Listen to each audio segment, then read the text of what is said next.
فأقول وبالله التوفيق الحمد لله رب العالمين والصلاة والسلام على المبعوث رحمة للعالمين سيدنا محمد وعلى آله وصحبه أجمعين أما بعد رب اشرح لي صدري ويسر لي أمري واحلل عقدة من لساني يفقه قولي اللهم انفعنا بما علمتنا وعلمنا ما ينفعنا وزدنا علما۔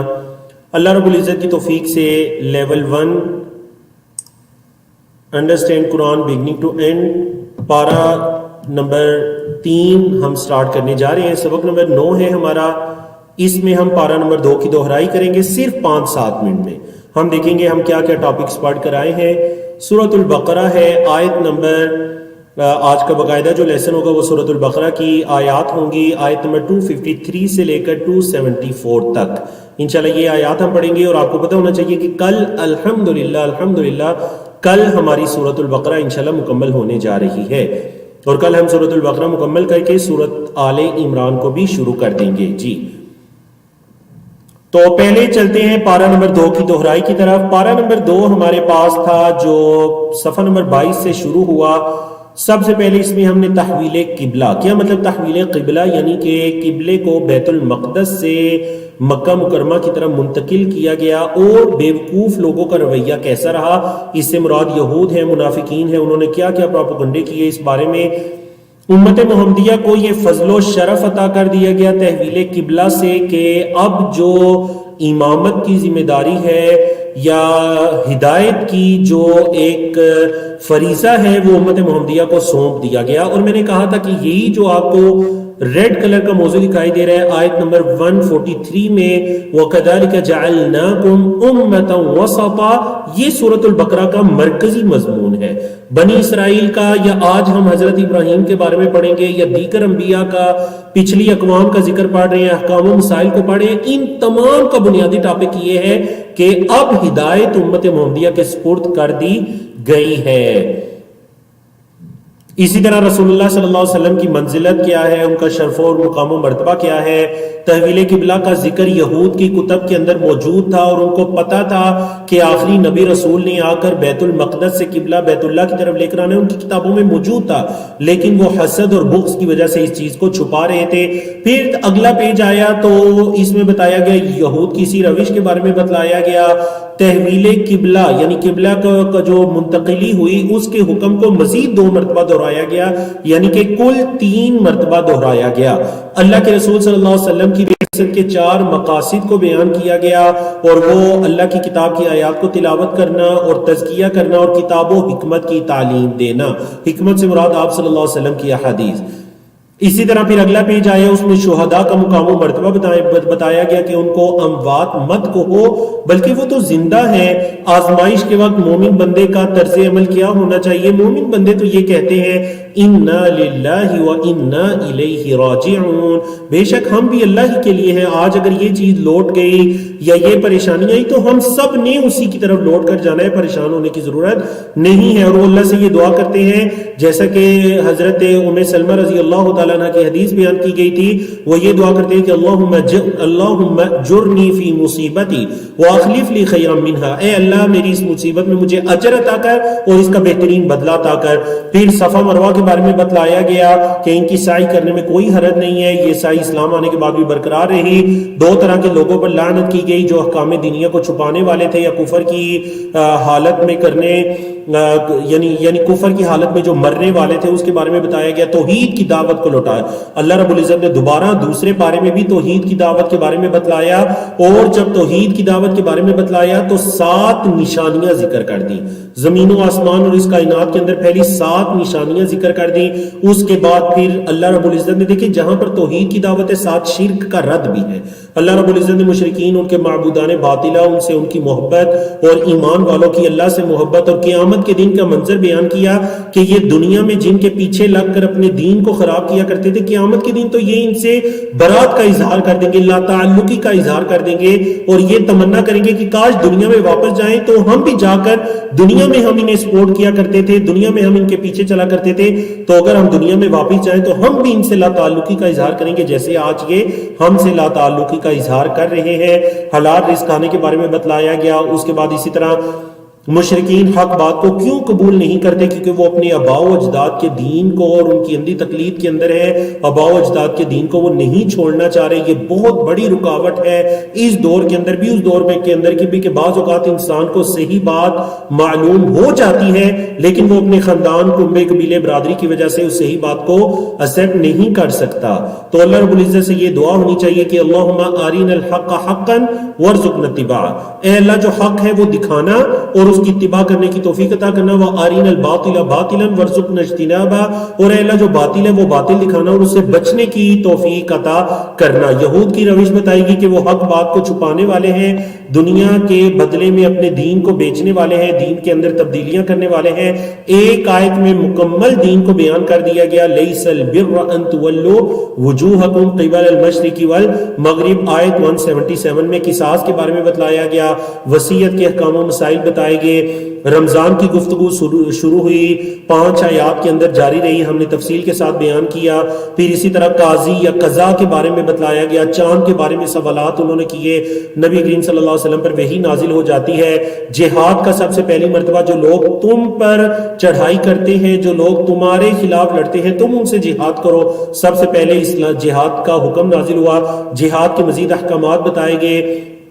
پھر حرمت والے مہینوں کا ذکر شروع ہوا، حج اور عمرے کے بارے میں تفصیلاً بتایا گیا، حج کے دیگر احکام ہم نے تفصیل کے ساتھ پڑھے، عرفات کے بارے میں، مزدلفہ کے بارے میں، مینا کے بارے میں، بیت اللہ طواف کے بارے میں، سعی کے بارے میں۔ دنیا اور آخرت دونوں کی خیر طلب کرنی چاہیے، صرف یہ نہیں کہنا چاہیے کہ اللہ دنیا دنیا دنیا یہ چیز عطا کر، بلکہ ہمیشہ دنیا کے ساتھ ساتھ آخرت مانگنی چاہیے کہ اللہ آخرت کی بھی یہ چیز ہمیں عطا کر۔ حج کے بعد جو ایام تشریق ہیں ان کے بارے میں بتایا گیا، منافقین کی کیا حالت ہے اور ان کی بعض صفات بتائی گئی، مومن بندوں کی حالت، دین اسلام میں پورا داخل ہونے کا حکم دیا گیا، اور اسی طرح نعمتوں کو دوبارہ یاد کروایا گیا بنی اسرائیل سے کہ بنی اسرائیل سے سوال کیجئے کہ ہم نے انہیں کتنی واضح نعمتیں دی تھی، اور اسی طرح جنت میں داخلہ ہے لیکن آزمائش سے گزرنا پڑے گا، جو اس آزمائش کے اندر صابر رہے گا، شاکر رہے گا، جنت ایسے لوگوں کے لیے ہے۔ انفاق کے بارے میں گفتگو ہوئی، اسی طرح جہاد کی فرضیت کا حکم یہ دوبارہ دہرایا گیا، حرمت والے مہینوں کے بارے میں تفصیلی گفتگو ہوئی، اور پھر تین آیات کے اندر 5 کے قریب سوالات ہیں۔ خمر کے بارے میں سوال ہوا تو بالکل ابتدائی بتا دیا گیا کہ اس کا نقصان اس کے نفع سے زیادہ ہے۔ پھر اس کے بعد یتیموں کے بارے میں سوال ہوا، اس کے بارے میں بتلا دیا گیا۔ پھر اس کے بعد مشرک مرد اور عورت سے نکاح کے بارے میں جو ہے وہ تفصیل کے ساتھ اس کے احکام نازل ہوئے۔ پھر ایام مخصوصہ جو عورتوں کے ہیں ان کے بارے میں احکامات نازل ہوئے، نیکی کے کاموں سے روکنے کے لیے قسم کا استعمال نہ کرو، اللہ رب العزت کی قسمیں نہ اٹھاؤ کہ تم نیکی کے کام نہیں کرو گے۔ پھر اس کے بعد قسم کے بارے میں بیان ہوا، قسم کے جو یمین لغو ہے اللہ رب العزت اس پر پکڑ نہیں کرتا، جو پختہ قسم ہوتی ہے اللہ رب العزت اس پر پکڑ کرتا ہے۔ ایک اور مسئلہ بیان ہوا کہ اگر کوئی اپنی بیوی سے وقتی طور پر علیحدگی کرنا چاہے تو اس کی کیا لیمٹ ہے اور کب اس کو اپنی بیوی کی طرف واپس آنا پڑے گا یا اس کو آزاد کرنا پڑے گا۔ طلاق اور نکاح کے مسائل شروع ہوئے، طلاق کی اقسام بتائی گئیں تفصیل کے ساتھ، اور متعلقہ کے ساتھ بھی حسن سلوک کرنا ہے، اور اگر وہ دوبارہ نکاح کرنا چاہیں اپنے پہلے خامدوں کے پاس یا رجوع کرنا چاہیں تو ان کو مت روکو۔ رضاعت کے احکام و مسائل تفصیل کے ساتھ بتائے گئے، بیوہ عورت کے بارے میں بتایا گیا، اس کی عدت کتنی ہے وہ ساری چیزیں بتائی گئیں، اور اس کو نکاح کا پیغام اس کی عدت کے دوران کیسے بھجوانا ہے یہ بتلایا گیا، اور قبل از دخول جو ہے وہ طلاق کے احکامات بتا دیے گئے۔ پھر اگر نمازوں کی حفاظت کرنے کا حکم دیا گیا، اور اگر خوف کی حالت میں، جنگ کی حالت میں نماز پڑھنی پڑتی ہے تو وہ اس کی کیا صورتحال ہے، کیسے پڑھی جائے گی۔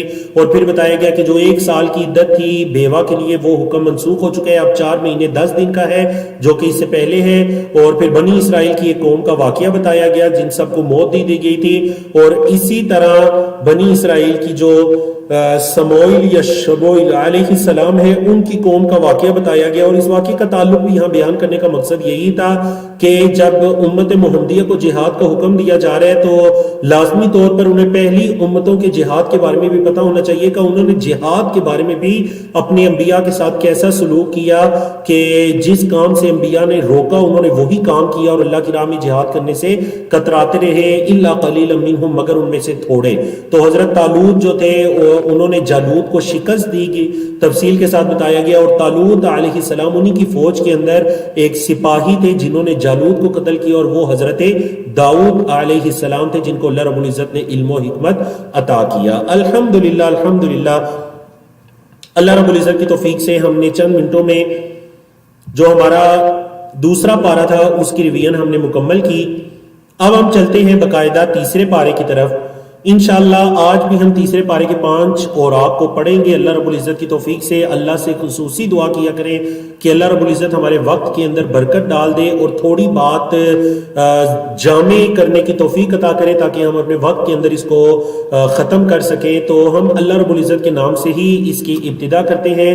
فَأَقُولُ وَبِاللَّهِ التَّوْفِيقُ أَعُوذُ بِاللَّهِ مِنَ الشَّيْطَانِ الرَّجِيمِ۔ بعض رسولوں کو بعض پر فضیلت کتنی جائز ہے اور کیا چیز جائز نہیں ہے جسے اللہ کے رسول صلی اللہ علیہ وسلم نے منع فرمایا۔ پہلے ترجمہ پڑھتے ہیں پھر مختصر تفسیر کی طرف آتے ہیں۔ تِلْكَ الرُّسُلُ، یہ رسول، تل کا مؤنث کے لیے ہے، دور کے لیے ہے، لیکن ہم تاکید کے لیے لائے تو ہم تلکا کا ترجمہ یہ کرتے ہیں، اور اسی طرح الرسل چونکہ جمع مکسر ہے تو اس وجہ سے ہم نے اس کے لیے مؤنث کا لفظ استعمال کیا، تلکا الرسل، یہ رسول۔ فضلنا بعدهم، ہم نے فضیلت دی ان کے بعض کو، علی بعض، بعض پر، منہم، من بتائیں من کا یہاں پر کیا مطلب ہے، چیٹ میں بتائیے من کا یہاں پر کیا مطلب ہے۔ منہم من کلم اللہ، من کلم اللہ، جن سے اللہ نے کلام کیا، جن سے اللہ نے کلام کیا۔ ماشاءاللہ رضوانہ ہے، شمشاد ہے اور ہنا، اور ماشاءاللہ چلے یہاں پر 3 پہلے لوگوں کا جواب درست ہو گیا۔ یہ بعض کے معنی میں ایسا، منہم کا مطلب ہے ان میں سے بعض، منہم ان میں سے بعض، من جن سے کلم اللہ اللہ نے کلام کیا، ان میں سے بعض ایسے ہیں جن سے اللہ نے کلام کیا۔ وَرَفَعَ بَعْدَهُمْ، اور بعض کو بلند کیا، درجات میں، بعض کو درجات میں بلند کیا۔ وَآتَيْنَا، اور ہم نے دی، عیسیٰ بن مریم البینات، عیسیٰ بن مریم علیہ السلام کو واضح نشانیاں، عیسیٰ بن مریم علیہ السلام کو ہم نے واضح نشانیاں دیں۔ وَأَيَّدْنَاهُ، اور ہم نے تائید کی ان کی، عیسیٰ بن مریم کی کس سے تائید کی، بروح القدس، روح القدس سے۔ تو روح القدس سے یہاں کون مراد ہے، پہلے بھی بتایا گیا روح الامین مراد ہے، اور وہ کون ہے، وہ حضرت جبریل علیہ السلام ہے کہ ان کے ذریعے حضرت عیسیٰ علیہ السلام کی تائید کی گئی تھی۔ وَلَوْ شَاءَ اللَّهُ، اور اگر اللہ چاہتا، اور اگر اللہ چاہتا، مَقْتَتَلَ الَّذِينَ مِن بَعْدِهِمْ، نہ جگڑتے نہ لڑائی کرتے وہ لوگ جو من بعدہم ان کے بعد تھے، ان انبیاء کے بعد تھے، من بعدی، بعد اس کے، ما جاءتہم البینات، جو آ گئی ان کے پاس نشانیاں، ان کے پاس جو واضح دلائل آ گئی، اگر اللہ چاہتا تو وہ نہ جگڑتے۔ وَلَكِنِ اخْتَلَفُوا، اور لیکن انہوں نے اختلاف کیا۔ فَمِنْهُمْ، پس ان میں سے بعض، اب من کا یہاں بھی مطلب بعض ہوگا، پس ان میں سے بعض، من آمنا، جو ایمان لائے، وَمِنْهُمْ، اور ان میں سے بعض، من کفر، جنہوں نے کفر کیا۔ وَلَوْ شَاءَ اللَّهُ، اور اگر اللہ چاہتا، مَقْتَتَلُوا، وہ نہ جگڑتے، وَلَكِنَّ اللَّهَ، اور لیکن اللہ، يَفْعَلُ، وہ کرتا ہے، ما يُرِيد، جو وہ چاہتا ہے، اللہ جو چاہتا ہے وہ کرتا ہے۔ تو ان آیات کے اندر ایک تو اللہ کے کلام کا ذکر ہے کہ اللہ رب العزت نے بعض انبیاء رسول سے کلام فرمایا، تو یہ کلام کرنا یہ اللہ رب العزت کی ایک صفت ہے۔ کیسے کلام کرتا ہے، جیسے اس کی شان کے لائق ہے، کیا ہماری طرح نہیں، واللہ اعلم، ہم بالکل مثال بیان نہیں کریں گے کیونکہ اس کی مانند کوئی چیز نہیں ہے۔ اللہ کے لیے مثالیں مت بیان کرو، اللہ کلام کرتا ہے، اللہ نے یہ بتلایا، کلم اللہ، کیسے کرتا ہے، جیسے اللہ کی شان کے لائق ہے، جیسے اللہ کی شان کے لائق ہے۔ اور اللہ رب العزت نے کن سے کلام کیا، حضرت موسیٰ علیہ السلام ہیں، کلیم اللہ ہیں، ان سے اللہ نے کلام کیا، اور اللہ رب العزت ان کی درجات کو بلند کرتا ہے، بعض انبیاء کے درجات کو بعض پر بلند کرتا ہے۔ اب دیکھیے ہم یہ کہہ سکتے ہیں کہ اللہ کے رسول صلی اللہ علیہ وسلم تمام انبیاء اور رسول میں افضل ہیں، یہ کہنا جائز ہے. لیکن اگر ہم یہ کہیں کہ اللہ کے رسول صلی اللہ علیہ وسلم حضرت یونس سے بھی افضل ہے، اللہ کے رسول صلی اللہ علیہ وسلم حضرت ابراہیم سے بھی افضل ہے، ایک ایک کا نام لے کر اس چیز سے اللہ کے رسول صلی اللہ علیہ وسلم نے منع فرمایا ہے.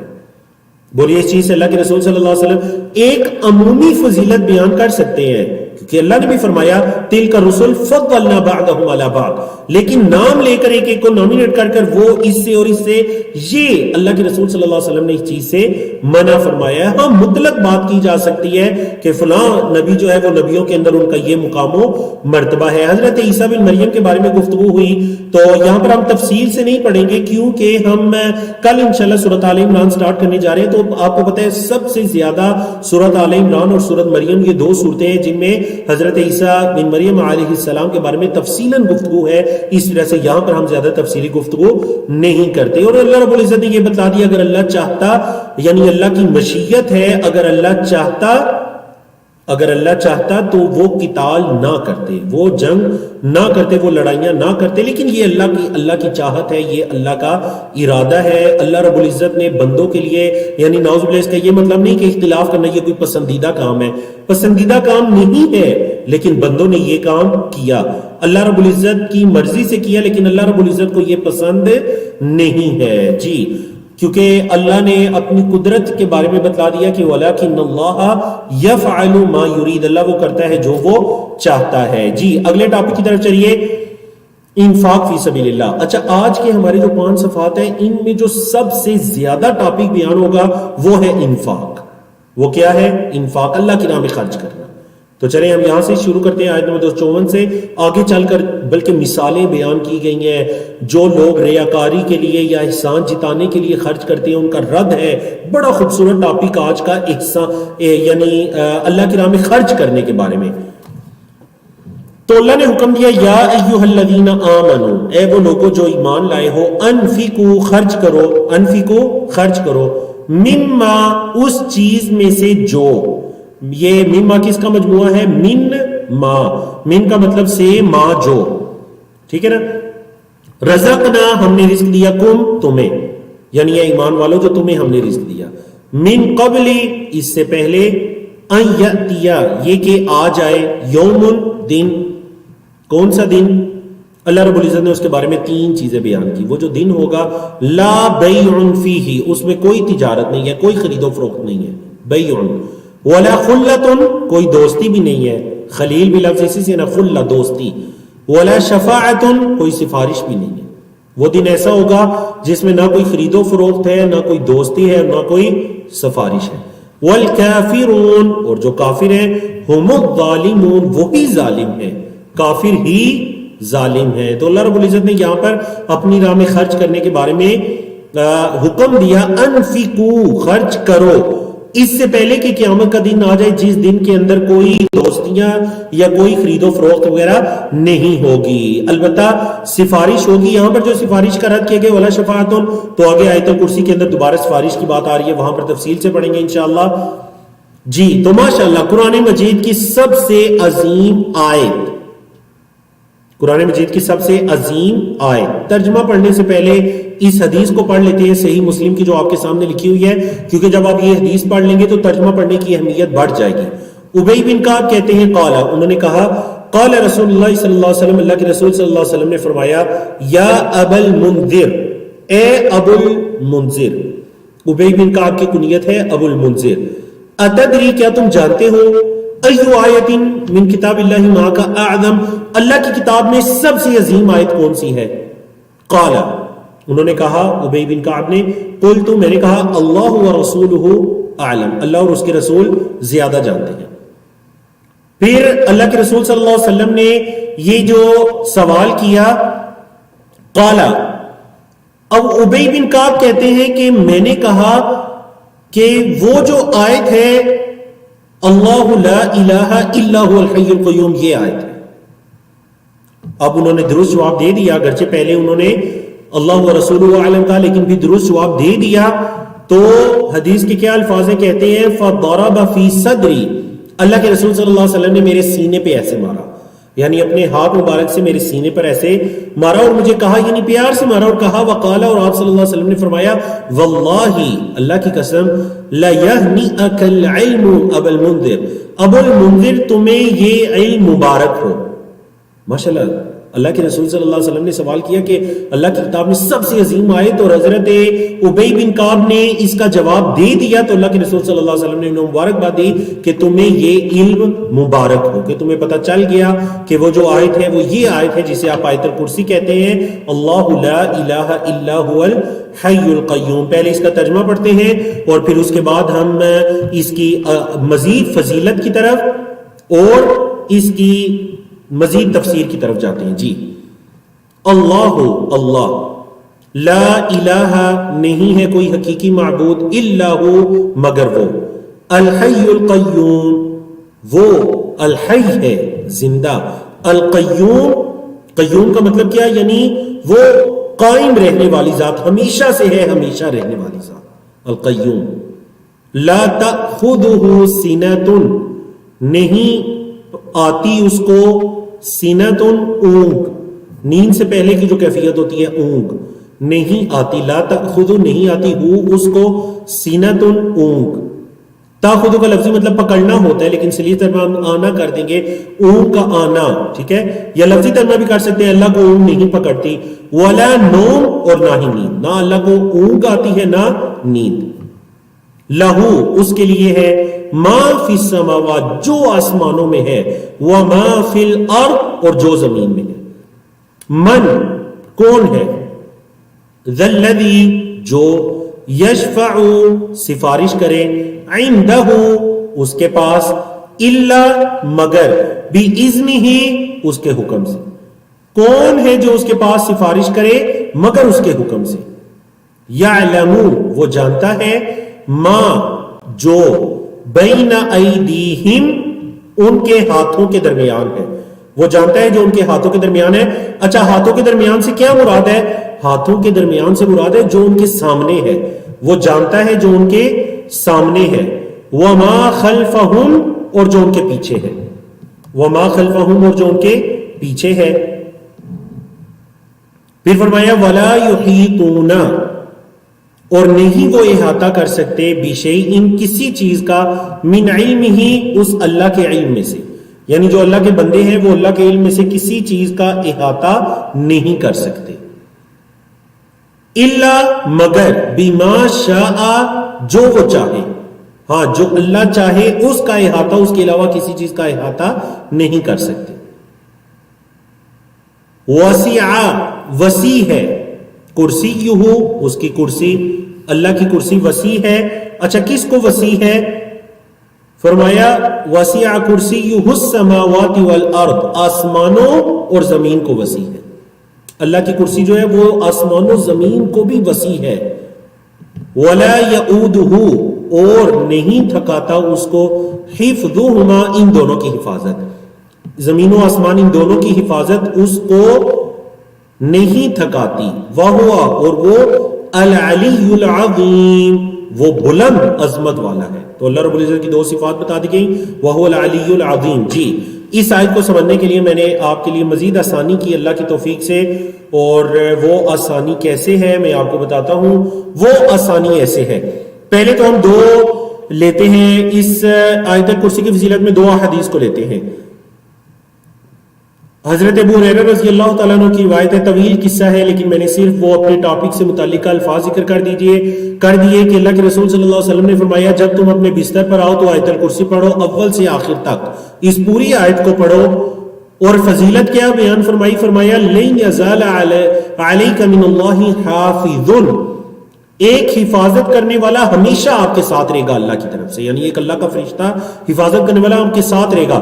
ولا یقربک شیطان حتی تصبح، صبح تک شیطان آپ کے قریب بھی نہیں آئے گا، صبح تک شیطان آپ کے قریب نہیں آئے گا، اور ایک اللہ کی طرف سے حفاظت کرنے والا فرشتہ آپ کے ساتھ رہے گا. صحیح بخاری کی حدیث ہے.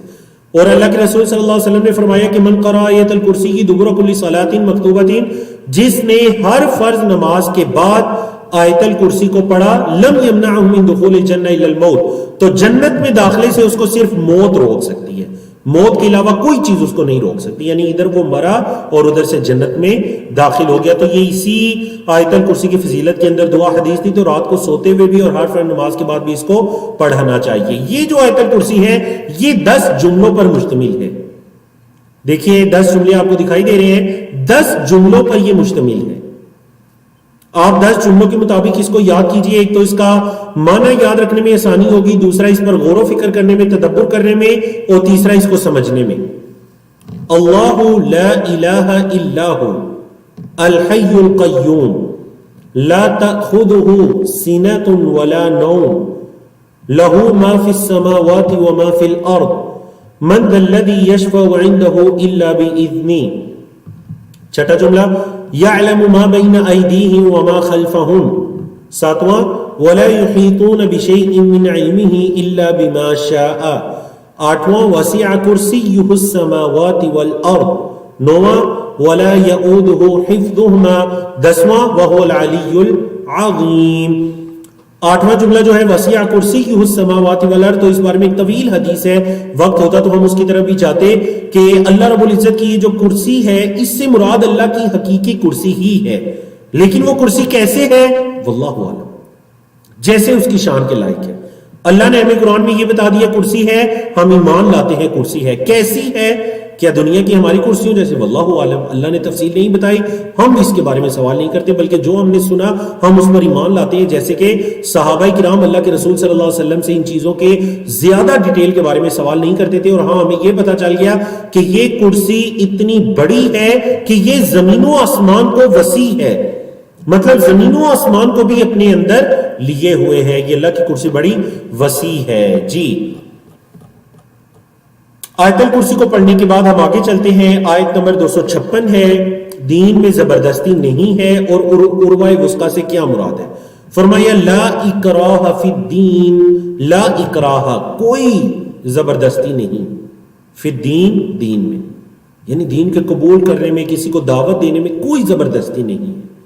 قد تبین تحقیق واضح ہو گئی، الرشد ہدایت، من الغی جہالت سے، غی کا کیا مطلب ہے؟ ضلالت، جہالت، تو اب ہدایت جہالت کے مقابلے میں بالکل واضح ہو چکی ہے، تو پھر زبردستی کس چیز کی؟ ہاں پتہ نہ چلتا کیا ہے تو زبردستی، یہ یہاں پر جب ہدایت اور جہالت بالکل الگ الگ ہو چکی ہیں، بالکل واضح ہو چکی ہے ہدایت، رشد و ہدایت، تو پھر زبردستی کی کیا بات ہے؟ فرمایا فَمَن يَكْفُرْ، پس جو کفر کرے، بالطاغوت، طاغوت کا، جو طاغوت کا کفر کرے، وَيُؤْمِن بِاللَّهِ، اور اللہ پر ایمان لائے۔ طاغوت کس کو کہتے ہیں؟ بعض مفسرین نے کہا کل ما یعبد من دون اللہ، ہر وہ چیز جس کی اللہ کے علاوہ عبادت کی جاتی ہے، ہر وہ چیز جس کی اللہ کے علاوہ عبادت کی جاتی ہے اس کو طاغوت کہتے ہیں۔ اور عبادت کے اندر یاد رکھیں صرف نماز روزہ یہ چیزیں نہیں آتی، بلکہ اطاعت اور اتباع بھی آتی ہے، بات ماننا، حکم ماننا بھی آتا ہے۔ تو اگر اللہ کے علاوہ اللہ کے دیے ہوئے دین کے مخالف کسی اور کی بات کو مانا جائے تو پتہ چلا یہ بھی طاغوت کہلائے گا۔ فَمَن يَكْفُرْ بِالطَّاغُوتِ، جو طاغوت کا کفر کرے، تو طاغوت کی بڑی جامع ترین اصطلاح ہے ہر وہ چیز جس کی اللہ کے علاوہ عبادت کی جائے۔ اور عبادت آپ کو پتہ ہے کہ صرف نماز روزے کا نام نہیں ہے، عبادت اتباع اور اطاعت اور پوری زندگی گزارنے کا نام ہے۔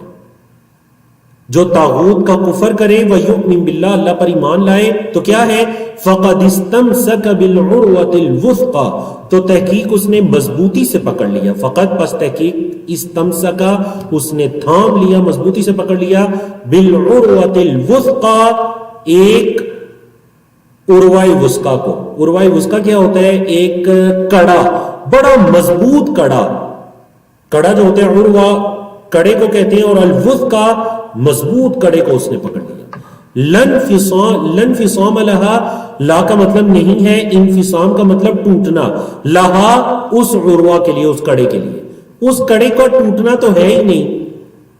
یہاں پر عروہ وثقی سے کیا مراد ہے؟ دین، مطلب جو اللہ پر ایمان لایا، ایمان کا حق ادا، بات بھی ماننا، عبادت بھی کرنا، توحید پر بھی آنا، جو اس طرح ایمان لے کر آیا تو اس کی مثال تو ایسے ہے جیسے اس نے کسی مضبوط کڑے کو تھام لیا جو کہ ٹوٹ ہی بھی نہیں سکتا۔ واللہ اور اللہ سمیع سننے والا علیم علم رکھنے والا ہے، اللہ سننے والا علم رکھنے والا ہے جی۔ تو آگے چلتے ہیں، پیج نمبر 43 کی طرف چلتے ہیں۔ پیج نمبر 43 کے اندر بھی ہم نے 3 آیات پڑھی، ان 3 آیات ہیں اس پیج کے اندر بھی، اور تینوں آیات کو ہم نے ایک ایک ٹاپک دیا، سٹیپ بائی سٹیپ ہم ان ٹاپکس کی طرف سے چلتے ہیں۔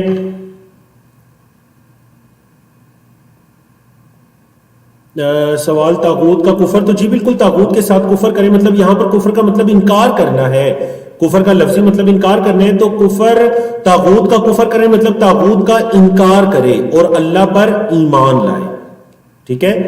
دین میں کوئی زبردستی نہیں، لا اکراہ فی دین، دین میں زبردستی نہیں۔ قد تبین الرشد من الغی، ہدایت واضح ہو چکی ہے گمراہی کے مقابلے میں، گمراہی سے۔ فَمَن يَكْفُرْ بِالطَّاغُوتِ، جو طاغوت کا کفر کرے مطلب اس کا انکار کرے اور اللہ پر ایمان لائے، تو پس تحقیق اس نے ایک مضبوط کڑے کو تھام لیا جس کا ٹوٹنا نہیں ہے، اور اللہ سننے والا علم رکھنے والا ہے جی۔ اگلی آیت کی طرف چلتے ہیں، آیت 257۔ اللہ ولی الذین آمنوا، ولی ہے ان لوگوں کا جو ایمان لائے، اللہ ایمان والوں کا دوست ہے، اللہ ایمان والوں کا دوست ہے۔ یخرجہم، اللہ نکالتا ہے ان کو، من الظلمات، اندھیروں سے، الی النور، نور کی طرف، والذین کفروا، اور وہ لوگ جنہوں نے کفر کیا، اولیاؤہم الطاغوت، ان کے اولیاء طاغوت ہیں، کفار جو ہیں ان کی اولیاء کیا ہیں؟ طاغوت۔ ایمان والوں کا ولی کون ہے؟ اللہ۔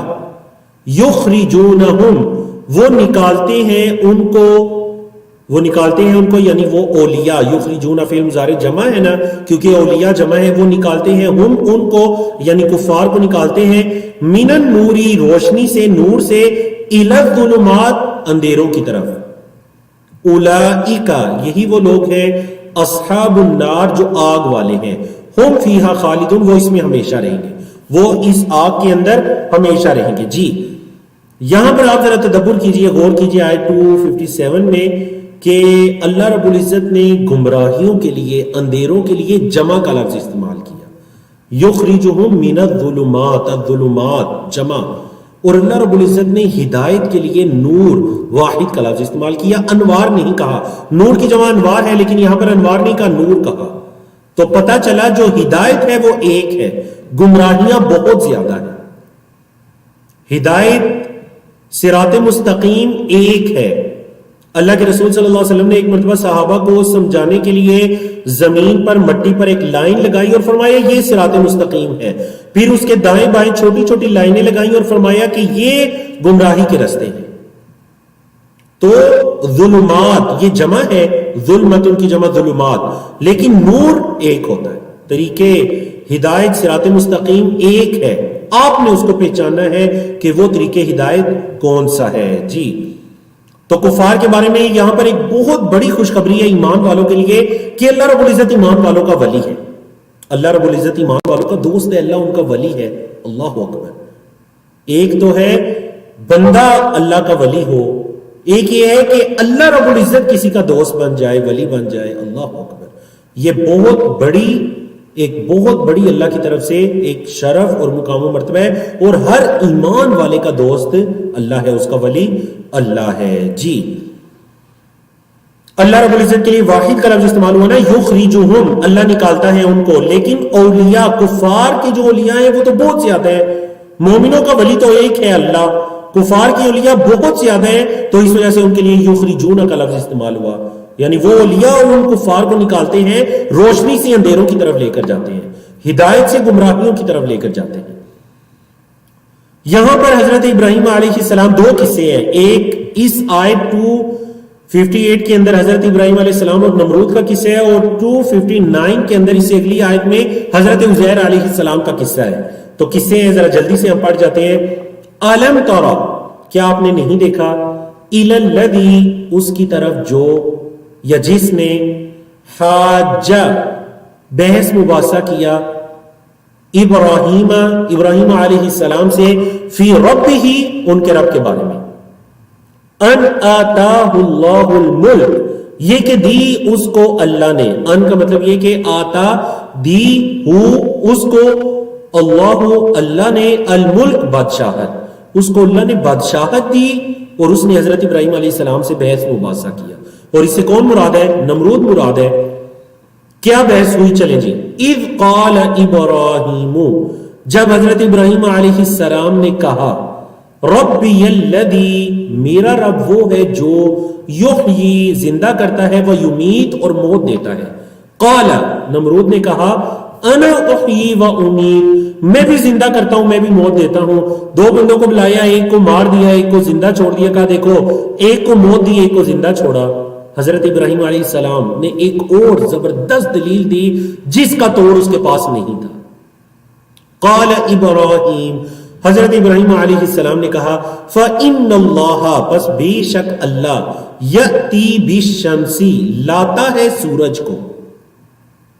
میں نے کہا تھا اتا یأتی کے بعد با آئے تو مطلب لانا، نہ آئے تو مطلب آنا. یہاں پر لانا ہے. یأتی بالشمس، اللہ لاتا ہے سورج کو، من المشرقی، مشرق سے، فأتی بها، امر فأتی، تو لے کر آ، بہا، اس سورج کو. ہاں چونکہ سورج شمس کا لفظ عربی زبان میں مؤنث استعمال ہوتا ہے، تو اسے کہا کہ میرا رب سورج کو مشرق سے لاتا ہے، روزانہ لاتا ہے میرا رب سورج کو مشرق سے، تو اس کو مغرب سے لے کر آ. فأتی بہا من المغرب، اگر تو یہ کہتا ہے کہ تو رب ہے، نعوذ باللہ تیرا بھی کچھ اختیار میں ہے، تو ذرا سورج کو مغرب سے لا کر دکھا. فَبُهِتَ الَّذِي كَفَرَ، فَبُهِتَ الَّذِي كَفَرَ. بوہیتا کا ترجمہ میں نے 2-3-4 ترجمے دیکھے، اس کا ترجمہ شاید ممکن نہیں ہے. آپ کو عربی میں ہی یا اس کیفیت کو سمجھنا پڑے گا. ایک مطلب بعض نے اس کا مطلب کیا بونچا رہ گیا، بعض نے ترجمہ کیا ششدر رہ گیا، بعض نے ترجمہ کیا حیران رہ گیا، بعض نے ترجمہ کیا ہکا بکا رہ گیا، بعض نے ترجمہ کیا مبہوت. ہاں جی بالکل، مبہوت کا مطلب یہ ہوتا ہے، مبہوت مطلب ہوش و حواس کھو بیٹھا. یہ کیا، یہ کیسی دلیل آ گئی؟ یعنی آپ کو یہ کیفیت سمجھنی پڑے گی کہ جب مد مقابل بڑی، اس نے تو دیکھے 2 بندے منگوائے اور جلدی سے دلیل کا رد کر دیا حضرت ابراہیم کے، دیکھے کہ یہ دلیل ہے، یہ میں بھی زندگی دیتا ہوں میں بھی موت دیتا ہوں. ہاں سورج کو اللہ لاتا ہے مشرق سے، تو ذرا مغرب سے لا کر دکھا. اب لاجواب ہونا اور اس لاجوابی پر حیران ہونا، شجدر رہ جانا، اس کے لیے عربی میں الفاظ ہے فَبُهِتَ الَّذِي كَفَرَ، جس نے کفر کیا. شجدر رہ گیا، حیران رہ گیا، ہکا بکا رہ گیا، جو بھی ترجمہ کرے مفہوم کو سمجھے. فَبُهِتَ الَّذِي كَفَرَ، جس نے کفر کیا تھا وہ حیران رہ گیا، شجدر رہ گیا، ہکا بکا رہ گیا. واللہ، اور اللہ، لا یہدی القوم الظالمین، ظالم قوم کو اللہ ہدایت عطا نہیں کرتا، اللہ ظالم قوم کو ہدایت عطا نہیں کرتا. جی یہ پہلا واقعہ تھا. حضرت عزیر علیہ السلام کے واقعے کی طرف آتے ہیں. او یا کلذی، اس کی طرح جو مرہ گزرا، علی قریۃ، ایک بستی پر، ایک بستی سے گزرا، وہی خاویۃ علی عروشها، اور وہ گری ہوئی تھی اپنی چھتوں کے بل، چھتوں سمیت وہ بستی یعنی نیست و نابود ہو چکی تھی. خاویۃ کا مطلب کیا ہے؟ جو تباہ و برباد ہو چکی ہو. قال، اس نے کہا، اور یہاں پر اس سے کون مراد ہے بتائیے؟ یہ کل کن کے بارے میں کہا جا رہا ہے؟ بلکہ وہ آپ کے عنوان میں بھی لکھا ہوا ہے حضرت عزیر علیہ السلام. کون مراد ہے اس سے؟ حضرت عزیر علیہ السلام کا واقعہ ہے کہ ان کا ایک بستی کے پاس سے گزر ہوا. انہوں نے جب اس بستی کی حالت کو دیکھا تو انہوں نے کہا کہ انا یحیی ہذہ اللہ بعد موتها. تعجب میں کہا، نعوذ باللہ، انکار کرتے ہوئے نہیں کہا، تعجب میں کہا کہ اللہ اس کو کیسے زندہ کرے گا؟ انا، کیسے، یحیی، زندہ کرے گا، ہذہ، اس کو یعنی کہ اس بستی کو، کیونکہ القریہ مؤنث ہے، اللہ، اللہ، بعد موتها، اس موت کے بعد، اس کی موت کے بعد بستی تو ختم ہو چکی ہے، کیسے اللہ اس کو زندہ کرے گا؟ اللہ رب العزت نے یہ بتانا چاہا کہ کیسے زندہ کرے گا. فَأَمَاتَهُ اللَّهُ، فَپس اماتا، موت دے دی، ہو، اس کو، اللہ، اللہ نے، 100 عام، 100 سال، ثم، پھر بعثہ، اس کو اٹھایا. قال، فرمایا، کم لبثت، کتنا ٹھہرے ہو؟ قال انہوں نے کہا حضرت عزیر علیہ السلام نے لبثت یومن میں ایک دن ٹھہرا ہوں او بعد یوم یعنی نہیں پورا دن نہیں کچھ دن کا کچھ حصہ بعد یوم دن کا کچھ حصہ یا تو میں پورا دن اس حالت میں رہا ہوں یا پھر پورا دن نہیں تھوڑا حصہ قال اللہ نے فرمایا بلکہ لبثت 100 عام 100 سال تو رہا ہے تو 100 سال رہا ہے اس حالت میں اللہ اکبر فانظر تو دیکھ الی طعامک اپنے کھانے کی طرف وشرابک اور اپنے پینے کی طرف لم یتسنہ خراب نہیں ہوئے لم یتسنہ خراب نہیں ہوئے اللہ اکبر اللہ اکبر یہ حضرت عزیر علیہ السلام تھے اللہ کے رسول تھے جن کو یہودیوں نے ان کے 100 سال بعد دوبارہ زندہ ہونے کے سبب یعنی کہ اللہ کا ایک معجزہ تھا وہ اللہ کے نبی تھے معجزے کی وجہ سے انہوں نے کیا کر دیا حضرت عزیر علیہ السلام کو اللہ کا بیٹا بنا دیا عیسائیوں نے حضرت عیسیٰ کے معجزات کی وجہ سے ان کو اللہ کا بیٹا بنا دیا اللہ اکبر اسی وجہ سے اللہ کے رسول صلی اللہ علیہ وسلم اپنے بارے میں کیا کہا کرتے گواہی کے الفاظ میں ہم کیا کہتے ہیں اشہد ان محمدن عبدہ میں گواہی دیتا ہوں کہ محمد صلی اللہ علیہ وسلم اس کے بندے و رسول ہو اور اس کے رسول کیونکہ ہم سے پہلے جو بنی اسرائیل گزرے ہیں وہ اپنے انبیاء رسول کے اندر ایسے مبالغوں میں مبتلا ہو گئے تھے یہودیوں نے حضرت عزیر کو اللہ کا بیٹا بنا دیا اور عیسائیوں نے حضرت عیسیٰ علیہ السلام کو تو اللہ رب العزت نے ان سے کہا کہ اپنے کھانے اور پینے کی طرف دیکھو وہ خراب نہیں ہوا وانظر اور دیکھو الی حمارک اپنے گدھے کی طرف ایک گدھے پر وہ سوار بستی کے پاس سے گزرے تھے اپنے گدھے کی طرف دیکھو وَلِنَجْعَلَكَ اور البتہ یا تاکہ ہم بنائیں کا تجھے آیتن نشانی للناسی لوگوں کے لیے وانظر اور دیکھو الی العظام ہڈیوں کی طرف گدھے کی یعنی اسی وہ جو ہڈیاں تھیں وہ بالکل بوسیدہ ہو چکی تھی تو اللہ رب العزت نے ان کے سامنے ان ہڈیوں کو دوبارہ زندہ کیا ان پر گوشت چڑھایا تاکہ ان کو بھی ایک یقین حاصل ہو جائے وہ جو سوال انہوں نے کیا تھا 100 سال پہلے اس کا جواب انہیں مل جائے کہ اللہ کیسے زندہ کرے گا وانظر اور دیکھو الی العظام ہڈیوں کی طرف کیف ننشزھا کیسے ہم ان کو اٹھاتے ہیں ثم پھر نکسو اس کا لفظی مطلب ہوتا ہے پہنانا کسائی اکسو کا لفظی مطلب ہوتا ہے کہ پہنانا نکسوہا لحما پھر ان ہڈیوں پر ہم گوشت چڑھاتے ہیں سلیس ترمہ چڑھانا دیکھو ان ہڈیوں کی طرف کیسے ہم ان کو اٹھاتے ہیں اور ان پر گوشت چڑھاتے ہیں فلما تبین لہ پس جب ان کے لیے واضح ہو گیا حضرت عزیر علیہ السلام کے لیے واضح ہو گیا قال انہوں نے کہا اعلم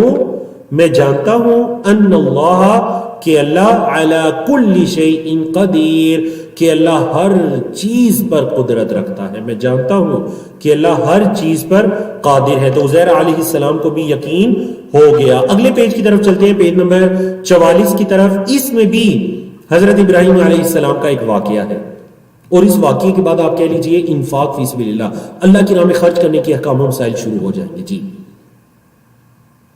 حضرت ابراہیم علیہ السلام نے اللہ سے مردوں کو زندہ کرنے کا منظر دیکھنے کا مطالبہ کر دیا کہ اللہ مردوں کو کیسے تو زندہ کرتا ہے یہ مطالبہ کر دیا کیوں کیا وجہ کیا ہے وہ بھی آیت کے اندر موجود ہے اور اللہ رب العزت کی طرف سے ان کی یہ مطالبہ اس کو قبول کیا گیا ان کو دکھایا گیا وَإِذْ قَالَ إِبْرَاهِيمُ اور جب کہا ابراہیم علیہ السلام نے وَإِذْ قَالَ إِبْرَاهِيمُ اور جب کہا ابراہیم علیہ السلام نے کیا کہا ربی اے میرے رب آرینی مجھے دکھا آرینی کا کیا مطلب ہے مجھے دکھا کیفا کیسے تحیی الموتا تو زندہ کرتا ہے مردوں کو اے اللہ مجھے دکھا تو مردوں کو کیسے زندہ کرتا ہے قال اللہ نے فرمایا اولم تؤمن کیا تم ایمان نہیں لائے قال حضرت ابراہیم نے کہا بلا کیوں نہیں اللہ میں ایمان لایا ہوں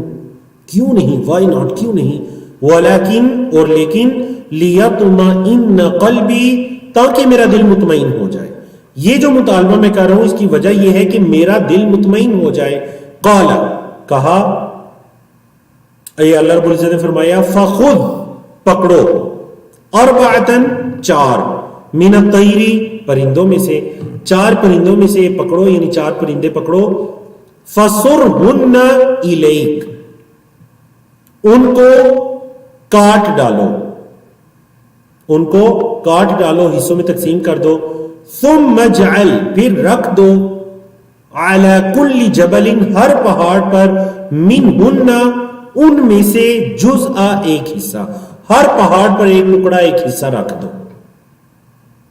ثم، پھر، ثم ادعو، پھر پکارو، ہن، ان پرندوں کو، طیب مونس ہے اس وجہ سے ہن، ہن کی ضمیر جمع، مونس جمع، پھر ان کو پکارو، بلاؤ، یاتینک، وہ آئیں گے تیرے پاس، سعیا، دوڑتے ہوئے، سعیا کا مطلب ہوتا ہے نا، ایک تو نارمل چلنا ہوتا ہے نا، ایک ذرا جلدی جلدی چلنا، جسم کو حرکت دے کر، جیسے صفا مروہ کی سعی کے دوران چلا جاتا ہے، تو پھر وہ تیرے پاس آئیں گے دوڑتے ہوئے، وَعْلَمْ، اور جان لے، ان اللہ، کہ اللہ، عزیز، غالب، حکیم، حکمت والا ہے، اللہ غالب حکمت والا ہے، جو اللہ یہ کام کر سکتا ہے وہ بڑی غالب ذات ہے، وہ حکمت والی اور غالب ذات ہے۔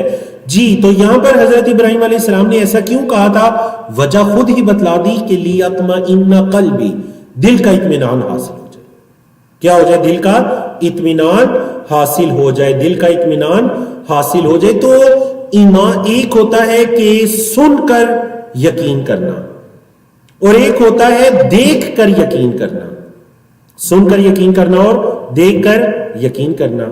تو یہاں پر حضرت ابراہیم علیہ السلام نے عین الیقین کا سوال کیا تھا کہ اللہ، عین الیقین مطلب آنکھوں سے دیکھ کر یقین حاصل ہو جائے، لیطمئن قلبی، دل کو اطمینان کے لیے، یعنی تیرے پر اللہ ایمان مزید مضبوط ہو جائے جب اس مردہ کو میں اپنے سامنے زندہ ہوتے دیکھوں گا۔ اللہ اکبر، اللہ اکبر۔ اب یہاں سے انفاق فی سبیل اللہ، اللہ کی راہ میں خرچ کرنے کا موضوع شروع ہو رہا ہے، اور آنے والی کئی آیات کے اندر یہ موضوع چلے گا، کچھ مثالیں چلیں گی، بڑی خوبصورت مثالیں آئیں گی اللہ کی راہ میں خرچ کرنے والوں کی، یا ریاکاری سے یا احسان جتا کر خرچ کرنے والوں کی۔ آپ نے اس کو اچھی طرح سے سمجھا۔ دیکھیں یہاں پر تفصیل کے ساتھ اس ٹاپک کو بیان کرنے کا مقصد یہ ہے، انفاق فی سبیل اللہ کو، کیونکہ اب مسلمان جب مدینہ میں آگے ہجرت کر کے، تو اب ان میں بہت سے مسلمان ایسے تھے جن کی حالت فقیری اور مسکینی والی تھی، وہ اپنا سارا مال و دولت مکہ میں چھوڑ آئے تھے، تو ضرورت تھی کہ انفاق فی سبیل اللہ، اللہ کی راہ میں خرچ کرنے کی آیات نازل ہو۔ تو اللہ رب العزت نے یہ جو آپ کہہ لیجئے یہ پیج، اگلا پیج، اس میں تفصیل کے ساتھ اس موضوع کو بیان کیا۔ جی،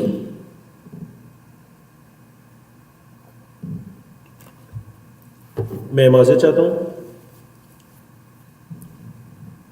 اللہ کی راہ میں خرچ کرنے کا بدلہ ایک خوبصورت مثال کے ذریعے، مثل الذین، مثال ان لوگوں کی جو ينفقون، خرچ کرتے ہیں، اموالہم، اپنے مالوں کو، فی سبیل اللہ، اللہ کی راہ میں، جو اللہ کی راہ میں اپنے مالوں کو خرچ کرتے ہیں، ان کی مثال، چلیں ان کی مثال سنیں، اتنی خوبصورت مثال ہے کہ سن کر ہم مزید اللہ کی راہ میں خرچ کرنے والے بنیں گے انشاءاللہ۔ کمثل حبۃ، ایک دانے کی مثال کی طرح ہے، ایک دانے کی مثال کی طرح ہے، انبتت، مونس ہے کیونکہ حبہ مونس ہے، فعل ماضی مونس ہے، انبتت، اس دانے نے اگایا، کیا اگایا؟ 7 سنابلا، 7 سٹے، 7 سٹے اگائے اس ایک دانے نے، وہ گندم کا ایک دانہ، اس سے 7 سٹے نکل آئے، فی کل سنبلۃ، ہر سٹے میں، 100 حبۃ، ہر سٹے میں 100 دانے ہیں۔ پوچھا جا رہا ہے سٹے کا کیا میننگ ہے، تو سٹے کا کیا میننگ ہے؟ اردو کا لفظ ہے، دیکھیں وہ جو گندم کا گندم کی ایک ٹہنی اوپر آتی ہے نا، تو اس کے اوپر وہ جو گندم کے دانے وہ جس بالی کے اندر ہوتے ہیں، اس کو وہ ایک پورا وہ جو ہوتا ہے نا، اس کو سٹا کہتے ہیں، ٹھیک ہے؟ ایک دانہ تھا۔ اب ذرا آپ اس مثال کو دیکھیے، اللہ کی راہ میں خرچ کرنے والوں کی مثال، اللہ کی راہ میں خرچ کرنے والوں کی مثال دیکھیے کہ زمین میں آپ نے کتنے دانے بوئے؟ ایک دانہ، ایک دانہ زمین میں بویا، اور اس ایک دانے سے 7 سٹے نکلے، 7 سٹے نکلے، ہر سٹے کے اندر 100 دانے ہیں، تو ایک دانہ جو آپ نے بویا اس سے کتنے دانے بن گئے؟ بولیں، لکھیں چیٹ میں، اس سے کتنے دانے بن گئے؟ ایک دانے سے کل کتنے دانے بن گئے؟ 100 نہیں، کچھ لوگ 100 لکھ رہے ہیں، 2 لوگوں نے کہا 100 نہیں، ایک دانے سے 700 دانے بن گئے۔ اللہ اکبر، اللہ اکبر، 700 گنا۔ تو یہ مثال ہے اللہ کی راہ میں خرچ کرنے والوں کی، کہ اللہ رب العزت ان کو کتنا بدلہ دیتا ہے۔ اللہ رب العزت ان کو 700 گنا تک بڑھا چڑھا کر اس کا بدلہ دیتا ہے۔ بلکہ فرمایا واللہ، اور اللہ یضاعف، دگنا دیتا ہے، یعنی اس سے بھی زیادہ۔ یضاعف کا مطلب ہوتا ہے بڑھا چڑھا کر دینا، دگنا تگنا دینا۔ لمن یشاء، جس کے لیے چاہتا ہے، اللہ جس کے لیے چاہتا ہے اس کو اتنا بڑھا چڑھا کر دیتا ہے۔ واللہ، اور اللہ واسع، وسعت والا، علیم، علم رکھنے والا ہے۔ تعجب مت کرو، کیونکہ اللہ کی صفت ہے واسع، علیم، واسع، وسعت دینے والا بھی ہے، علیم، وہ جانتا بھی ہے۔ اچھا، کیا آپ کو پتا ہے کہ یہ جو اجر کے اندر بہت زیادہ تفاوت ہے، بہت زیادہ اتار چڑھاؤ ہے؟ کسی کو اس کی نیکی کے بدلے میں 10 نیکیاں ملتی ہوں گی، کسی کے اس کو نیکی کے بدلے میں 100، کسی کو 200، 300، 700 گنا، اور اللہ جس کے لیے چاہتا ہے اس سے بھی زیادہ کر دیتا ہے۔ یہ اجر و ثواب کے مختلف ہونے کی ریزن کیا ہے؟ اس کی کیا وجہ ہے؟ کوئی بتا سکتے ہیں؟ ماشاءاللہ محمد کبیر احمد صاحب، سہیل احمد غازی صاحب اور محمد یونس صاحب، تینوں کے جوابات سب سے پہلے بالکل درست آئے، ماشاءاللہ ماشاءاللہ۔ اور یہ درست جواب کیا ہے؟ اخلاص، نیت کا پاک ہونا، صاف ہونا۔ جس کی نیت جتنی خالص ہے، انفاق فی سبیل اللہ کی بات چل رہی ہے، جس کی نیت جتنی خالص ہے اس کا اجر و ثواب اتنا زیادہ ہے۔ اللہ اکبر، مزید آگے آئیے۔ اللہ اکبر، الذین ينفقون اموالهم، وہ لوگ جو خرچ کرتے ہیں اپنے مالوں کو، فی سبیل اللہ، اللہ کی راہ میں، ثم پھر، لا یتبعون، نہیں وہ پیچھے لگاتے، ما انفقوا، جو انہوں نے خرچ کیا، کیا پیچھے نہیں لگاتے؟ یعنی جو انہوں نے خرچ کیا نا اس کے پیچھے وہ نہیں لگاتے۔ کیا نہیں لگاتے؟ منن، احسان، ولا اذن، اور نہ ہی تکلیف۔ جو خرچ کیا اس کے پیچھے احسان نہیں جتاتے خرچ کر کے، جس پر خرچ کیا اس کو تکلیف نہیں دیتے باتیں کر کے یا سنا کر یا کسی طرح میں۔ لہم، ان کے لیے، یہ جو لوگ نہ تو احسان جتاتے ہیں نہ جن پر خرچ کیا ان کو تکلیف دیتے ہیں، لہم، ان کے لیے، اجرہم، ان کا اجر ہے، عند ربہم، ان کے رب کے پاس، ولا خوف علیہم، اور کوئی خوف نہیں ہے ان پر، ولا هم یحزنون، اور نہ ہی وہ غمگین ہوں گے۔ ان کا اجر تو یہ ہے کہ نہ تو ان پر کوئی خوف ہوگا اور نہ وہ غمگین ہوں گے۔ قول معروف، نیکی کی بات ہے، اچھی بات ہے، ومغفرۃ، اور مغفرت ہے، خیر، یہ بہتر ہے، اچھی بات کرنا اور معاف کرنا یہ بہتر ہے کس چیز سے؟ من صدقۃ، اس صدقے سے، یتبعوها، کے پیچھے آئے اس کے اذن، تکلیف۔ یعنی کوئی بندہ صدقہ کر کے پھر کسی کو تکلیف پہنچائے، اس سے بہتر ہے کہ وہ اچھی بات کرتا، ومغفرۃ، اور معاف کرتا۔ واللہ، اور اللہ، غنی، اللہ لاپرواہ ہے، وہ غنی ہے، حلیم، بردبار ہے۔ اللہ کو تمہارے ان خرچ کرنے کا کوئی فائدہ نہیں، وہ تو غنی ہے۔ پھر فرمایا یا ایھا الذین آمنوا، اے ایمان والو، لا تبطلوا، مت باطل کرو، مطلب مت ضائع کرو، صدقاتکم، اپنے صدقات کو نہ ضائع کرو، نہ باطل کرو، 2 چیزوں کے ساتھ۔ کیا؟ بالمنی، احسان جتلا کر، والاذی، اور تکلیف دے کر۔ مثال دی، کلذی، اس شخص کی طرح جو ينفقو، خرچ کرتا ہے، مالہ، اپنے مال کو، رئاء الناس، لوگوں کے دکھلاوے کے لیے، ولا یؤمن باللہ، اللہ پر ایمان نہیں لاتا، والیوم الآخر، اور آخرت کے دن پر بھی ایمان نہیں لاتا، فمثلہ، اس کی مثال، ہاں جی، مثال بیان ہونے لگی ہے، جو ریاکاری سے خرچ کرتے ہیں یا پھر کفار ہیں اور وہ دنیا کے فائدے کے لیے خرچ کرتے ہیں یا اپنی تعریف کے لیے خرچ کرتے ہیں، ان کی مثال کیا ہے؟ بڑی خوبصورت مثال کو آپ نے اچھی طرح سمجھنا ہے۔ اللہ نے فرمایا ان کی مثال، فمثلہ، اس کی مثال، کمثل صفوان، ایک پتھر کی طرح ہے۔ صفوان کا مطلب چٹیل پتھر، جو سخت ایک پتھر ہوتا ہے اس کی طرح ہے. علیہ اس پتھر پر تراب مٹی ہے، اس پتھر پر مٹی ہے. فَأَصَابَهُ وَابِلٌ پہنچی اس کو تیز بارش. وابل کا کیا مطلب ہے؟ تیز بارش. اصابہ مطلب پہنچی ہو اس کو، وابل تیز بارش. فَتَرَكَهُ پس چھوڑ دیا اس کو، سلدن چٹیل. مثال سمجھیں، ایک پتھر ہے، اس پتھر کے اوپر مٹی ہے. اب جو ریاکاری سے مال خرچ کرتے ہیں ان کی مثال ایسے ہے جیسے اس پتھر پر مٹی کے اندر کوئی بیج بو دے اور وہ یہ سمجھے کہ اس بیج سے فصل نکلے گی. فصل تو نہیں نکلتی. تیز بارش ہوئی، پتھر پر نہ بیج بچا نہ مٹی بچی. بارش وابل کہتے ہیں تیز بارش کو. بارش ساری چیزوں کو بہا کر لے گئی. فَتَرَكَهُ سَلْدًا پیچھے وہ چٹیل پتھر ہی رہ گئے. پیچھے پتھر رہ گیا، مٹی گئی، دانے گئے، بارش ہوئی، سب کچھ گیا. کیونکہ وہ ریاکاری، یہ ریاکاری سے خرچ کرنے کی مثال ہے اس پتھر کی طرح جس پتھر پر کوئی مٹی اور اس پر کوئی بیج بو دے. لا یقدرون وہ قدرت نہیں رکھتے، علی شیء کسی چیز پر، مما کسبوا اس سے جو انہوں نے کمایا. جو انہوں نے کمایا وہ اس پر قدرت نہیں رکھتے. واللہ اور اللہ لا یہدی ہدایت نہیں دیتا القوم الکافرین کو، کافروں کی قوم کو، اور اللہ کافر قوم کو ہدایت نہیں دیتا. جی تو اللہ رب العزت کی توفیق سے ہم نے یہ پیج مکمل کیا. صفحہ نمبر 45 کی طرف چلتے ہیں.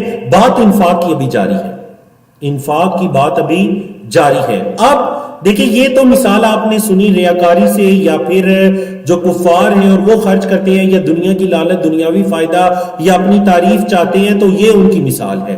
اب آ رہی ہے مثال اللہ کی رضا کے لیے جو خرچ کرتے ہیں، اخلاص، مخلصین جو اخلاص کے ساتھ خرچ کرتے ہیں ان کی مثال. فرمایا وَمَثَلُ الَّذِينَ اور مثال ان لوگوں کی جو يُنْفِقُونَ خرچ کرتے ہیں، اموالہم اپنے مالوں کو، ابتغاء مرضات اللہ اللہ کی رضا کو تلاش کرتے ہوئے، ابتغاء تلاش کرتے ہوئے، مرضات اللہ اللہ کی رضا کو. پہلا تو ان کا یہ مقصد ہوتا ہے کہ اللہ کی رضا کو تلاش کرنا ہے. دوسرا وَتَثْبِيتًا من انفسہم اور اپنی نفسوں کی طرف سے یقین کے ساتھ وہ خرچ کرتے ہیں. جب خرچ کرتے ہیں ایک تو انہیں یقین ہوتا ہے اور دوسرا اللہ کی رضا. ان کی مثال کس سے اللہ رب العزت نے دی؟ کمثل جنت ان کی مثال ایک باغ کی طرح ہے. اللہ اکبر. کمثل جنت کا مطلب جیسے، مثل مثال، جنت باغ. اچھا وہ جو باغ ہے بربوۃ وہ ایک اونچی جگہ پر ہے، ایک ٹیلے پر، اونچی جگہ پر. اللہ اکبر. کتنا خوبصورت منظر ہوگا. عام زمین سے تھوڑی اونچی جگہ ہے اور وہاں پر ایک باغیچہ ہے. اصابها وابل اس باغ کو پہنچی تیز بارش. وابل تیز و تند بارش. اس باغ کو تیز بارش پہنچی. اچھا کیا ہوا؟ بارش پہنچی. فآتت اکلها اس باغ نے اپنا ذائقہ دیا، اپنا کھانا دیا. مطلب وہ باغ تھا جب تیز بارش پہنچی تو ماشاءاللہ ہرا بھرا ہو گیا. جی ضعفین دگنا، اس نے اپنا ذائقہ دگنا دیا، دگنا ہو گیا اس کا پھل، ہر چیز اس کا کھانا. اچھا اگر تیز بارش نہ ہوئی تو فَإِن لَمْ يُصِبْهَا وَابِلٌ اگر نہ پہنچی اس کو تیز و تند بارش، اگر نہ پہنچی اس کو تیز و تند بارش، فَطَلْ تل کہتے ہیں ہلکی بارش کو. ہلکی سی ایک ہوتی ہے نا جس کو اردو زبان میں پھوار کہتے ہیں، ہلکی سی بارش جس میں ہلکا ہلکا، یعنی وہ بارش نہ تو آپ کے کپڑوں کو گیلا کرتی ہے نہ ہی آپ کو وہ بارش اس کے اندر کوئی تنگی محسوس ہوتی ہے، ہلکی سی بارش ہوتی ہے، اس کی پھوار آپ پہ پڑتی ہے. تو فرمایا اگر تیز بارش نہیں بھی پہنچتی تو وہ ایک شبنم کی طرح کی جو ہلکی سی پھوار ہوتی ہے وہ باغ اس سے بھی فائدہ اٹھا لیتا ہے. واللہ اور اللہ بما تعملون اس کو جو تم عمل کرتے ہو بصیر دیکھنے والا ہے. اللہ تمہارے اعمال کو دیکھنے والا ہے، نہ صرف تمہارے اعمال کو بلکہ اعمال کے وقت دل کی کیفیت کو بھی دیکھنے والا ہے. تو بڑی خوبصورت مثال ہے جس میں اہل ایمان اور اہل اخلاص جو ہیں ان کا اللہ کی راہ میں خرچ کرنے کو مثال دی گئی باغ کے ساتھ، ایک خوبصورت باغیچے کے ساتھ. جی ایک اور مثال سنیے. اَيَوَدُّ أَحَدُكُمْ، کیا چاہتا ہے تم میں سے کوئی ایک، سوال کے لیے ہے کیا، یودو چاہتا ہے، احدکم تم میں سے کوئی ایک، ان تکونا یہ کہ ہو، لہو اس کا، جنت ان تکونا یہ کہ ہو، لہو اس کے لیے یا اس کا، جنت باغ، من نخیل کھجوروں کا، واعناب اور انگوروں کا. کیا تم میں سے کوئی ایک چاہتا ہے کہ اس کا کھجوروں انگوروں کا باغ ہو، تجری من تحتها الانہار، اس کے نیچے سے نہریں بہ رہی ہیں. باغ بھی ہے، اتنا خوبصورت باغ ہے کہ اس کے اندر سے نہریں بہ رہی ہیں. لہو فیہا من کل الثمرات، لہو اس کے لیے، فیہا اس میں، یعنی کہ اس باغیچے میں، اس جنت میں، من کل الثمرات تمام پھل ہیں. اس باغیچے میں اس کے لیے تمام پھل ہیں، یعنی اس باغ کے اندر تمام پھل موجود ہیں، نہر بھی ہے، انگور بھی ہیں، کھجورے بھی ہیں. تو کیا ہوا، وَأَصَابَهُ الْكِبَرُ، وہ جو بندہ جس کا یہ باغ ہے نا، بڑھاپے کو پہنچ گیا، وہ بندہ بڑھاپے کو پہنچ گیا. اصابہ پہنچا ہوں اس کو، الکبر بڑھاپا، وَلَهُ اور اس کے لیے، ذُرِّيَّةٌ اولاد ہے، ضعفاء کمزور، یعنی اس کی چھوٹے بچے ہیں، کمزور اولاد ہے، اور وہ خود بڑھاپے میں پہنچ چکا ہے. تو اب کیا ہوا، یہ باغ تھا اس کا، فَأَصَابَهَا پس پہنچا اس کو، یعنی کہ اس باغ کو، اس باغ کو پہنچا، اعصار. اعصار کا کیا مطلب ہوتا ہے، اعصار کہتے ہیں ہوا کا جو بگولا، ہوا کا جو ایک بگولا آتا ہے اس کو کہتے ہیں اعصار. اس کو ایک ہوا کا بگولا پہنچا، فی ہی اس بگولے میں، نارن آگ ہو، اس بگولے میں آگ ہو، فاحترقت اس نے اس کو جلا دیا، باغ انگور شگور سب کچھ جل گیا. کذالک اسی طرح، یبین اللہ اللہ واضح کرتا ہے، لکم الآیات تمہارے لیے نشانیاں، لعلکم تتفکرون تاکہ تم غور و فکر کرو، تاکہ تم سوچو. تو یہاں پر دیکھیں، یعنی یہ ریاکاری کی اور مثال ہی دی جا رہی ہے کہ ایک شخص جو کہ اس کا باغ ہے، اس میں انگور بھی ہے، اس میں کھجور بھی ہے، اس کی اولاد چھوٹی ہے، خود وہ بڑھاپے کو پہنچ گیا. اب وہ بڑا خوش ہوگا کہ چلے میرے پاس تو سب کچھ ہے، لیکن نہیں، ایک آگ کا بگولا آیا اور اس نے پورے باغ کو جلا کر رکھ دیا. اب اس بندے کی حسرت اور اس چیز کے کیا کہنے ہیں. تو یہ مثال ہے جو اللہ کی راہ میں خرچ کرتے ہیں لیکن ریاکاری، دکھلاوے یا دنیاوی لالچ کے لیے خرچ کرتے ہیں، تو بالکل وہ ان کے ساتھ بھی یہی انجام ہونے والا ہے. ان کے اعمال ایسے ہی ضائع جانے والے ہیں جیسے کہ اس بندے کے باغ کو آگ کے ایک بگولے نے ختم کر دیا. فرمایا، یا ایھا الذین آمنوا، اے ایمان والو، انفقوا خرچ کرو، من طیبات پاکیزہ میں سے، ما کسبتم جو تم کماؤ، جو تم کماؤ اس پاکیزہ میں سے خرچ کرو. یعنی جو اللہ کی راہ میں دو نا، وہ بڑا سب سے عمدہ اور بہترین ہونا چاہیے. یہ نہیں کہ جو بچ جائے، جو خراب ہو جائے، یا جس کے خراب ہونے کا ڈر ہو، یا جو سب سے ادنا چیز ہو وہ تم اللہ کی راہ میں دو. نہیں، اللہ کی راہ میں دینا ہے تو سب سے بہترین چیز دو. اور یہ موضوع دوبارہ آئے گا چوتھے پارے کے شروع میں، لن تنالوا البر حتى تنفقوا مما تحبون، ومما اور وہ جو اخرجنا ہم نے نکالا ہے، لکم تمہارے لیے، فی الارض من الارض زمین میں سے، جو ہم نے تمہارے لیے زمین میں سے نکالا ہے اس میں سے اللہ کی راہ میں دو. گندم جو زمین میں سے نکلتا ہے اللہ کی راہ میں دو. ولا تیمموا اور نہ تم ارادہ کرو، تیمم کا لفظی مطلب ہوتا ہے ارادہ کرنا، اور نہ تم ارادہ کرو، الخبیث منہ اس میں سے جو خبیث ہے. خبیث سے مراد یہاں پر جو حرام مال ہے، جو اس میں سے حرام مال ہے اس کا ارادہ نہ کرو. تنفقون منہ تنفقون جس سے تم خرچ کرتے ہو، ولستم بآخذیہ اور نہیں ہو تم، ولستم اور نہیں ہو تم، بآخذیہ اس کو تھامنے والے، اس کو پکڑنے والے، الا مگر، ان تغمضوا فیہ مگر یہ کہ تم اپنی آنکھیں بند کر، مگر یہ کہ تم اپنی آنکھیں بند کر لو. یعنی وہ جو تم ادنا حقیر سی چیز خرچ کر رہے ہو تو تم بھی اس کو رکھنے والے نہیں ہو. تم خود اس کو پسند نہیں کرتے تو اللہ کی راہ میں دینا کیسے پسند کرتے ہو آنکھیں بند کر کے؟ وَاعْلَمُوا اور جان لو ان اللہ کہ بے شک اللہ غنیٌ، پھر بتلایا تو اس کو تمہارے صدقوں کی کوئی ضرورت نہیں ہے، وہ تو غنی ہے، حمید قابل تعریف ہے، وہ غنی اور قابل تعریف ہے۔ یہاں پر ایک بڑا ضروری سبق، الشیطان، شیطان یعدکم الفقر، وہ وعدہ کرتا ہے تم سے فقیری کا، شیطان تم سے فقیری کا وعدہ کرتا ہے، وَيَأْمُرُكُمْ اور حکم دیتا ہے تمہیں بِالْفَحْشَاءِ فحاشی کا، شیطان تم سے فقیری کا وعدہ کرتا ہے، تمہیں فحاشی کا حکم دیتا ہے، واللہ اور اللہ یعیدکم وعدہ کرتا ہے تم سے مغفرۃ منہ، اس کی طرف سے مغفرت کا، وفضلا اور فضل کا، واللہ اور اللہ واسع وسعت والا، علیم علم رکھنے والا ہے، اللہ وسعت والا علم رکھنے والا ہے۔ تو یہاں پر یہ بتلایا کہ شیطان تمہیں یہ کہتا ہے کہ اگر تم اللہ کی راہ میں خرچ کرو گے تو تم فقیر ہو جاؤ گے،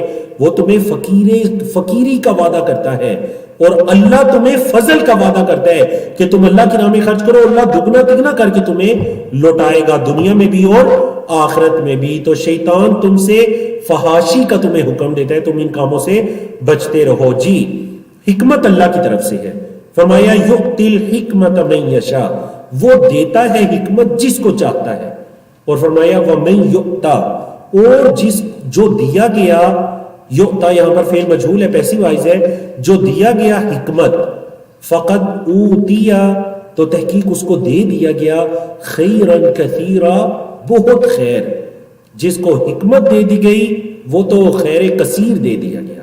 وما یذکر اور نہیں نصیحت پکڑتے الا مگر اولو الالباب عقلوں والا، جو عقلوں والے لوگ ہوتے ہیں وہی اللہ رب العزت کی ان نشانیوں سے نصیحت حاصل کرتے ہیں۔ تو یہاں پر اللہ رب العزت نے حکمت کے بارے میں بتا دیا۔ حکمت کی تفسیر کے اندر مختلف اقوال ہیں، دین کی بھی اس سے تفسیر کی گئی، اس سے مراد دین ہے، اس سے مراد دین کا فہم ہے، دین کی سمجھ بوجھ ہے، دنیاوی دینی معاملات کی اور آخرت کا یقین، یہ ساری چیزیں حکمت کی تشریح کے اندر آ جاتی ہیں کہ جو حکمت دے دیا گیا وہ خیر کثیر دے دیا گیا۔ تو اللہ رب العزت کی توفیق سے ہم آخری پیج کو مکمل کرتے ہیں، زیادہ تفصیل میں نہیں جائیں گے، اس کی وجہ یہ ہے کہ اس کے اندر بھی ٹاپک انفاق کا ہی چل رہا ہے، ہم صرف لفظی ترجمے کی طرف اور مختصر تفسیر کی طرف چلتے ہیں۔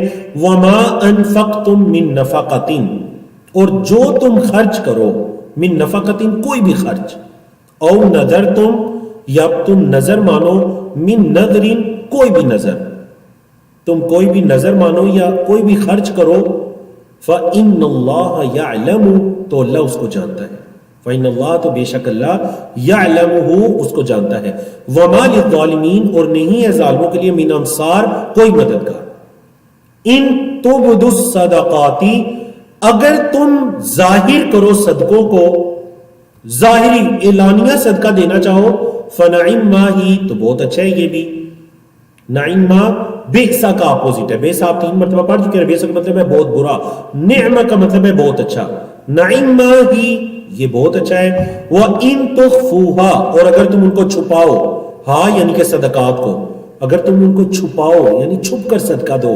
وَتُؤْتُوهَا الْفُقَرَاءَ اور تم انہیں فقراء کو دو، فَهُوَ خَيْرٌ لَكُمْ تو وہ بھی تمہارے لیے خیر ہے، یعنی یہ چھپا کر دینا یہ خیر ہے، نعمہ سے بھی اگلا درجہ ہے خیر، نعمہ کا تو مطلب تھا بہت اچھا، خیر کا مطلب ہے بہت خیر والا، تو پتہ چلا چھپا کر صدقہ دینا یہ زیادہ بہتر ہے کیونکہ اس کو خیر کہا گیا ہے۔ وَيُكَفِّرُ عَنْكُمْ اور اللہ معاف کرے گا تم سے، دور کرے گا تم سے، دور ڈالے گا تم سے، من سیئاتکم تمہاری سیئات کو، تمہارے گناہوں کو، واللہ اور اللہ بما تعملون جو تم عمل کرتے ہو، خبیر اس کی خبر رکھنے والا ہے، اللہ تمہارے اعمال کی خبر رکھنے والا ہے۔ نبی کریم صلی اللہ علیہ وسلم کو فرما دیا گیا کہ لیس علیک ھداھم، یہ مضمون قرآن میں بہت مرتبہ بیان ہوا، اے نبی کریم صلی اللہ علیہ وسلم آپ کے ذمہ ان کی ہدایت نہیں ہے، آپ کے ذمہ کیا ہے؟ پہنچانا، انما علیک البلاغ، آپ کے ذمہ پہنچانا ہے، ہدایت دینا یہ اللہ کا کام ہے۔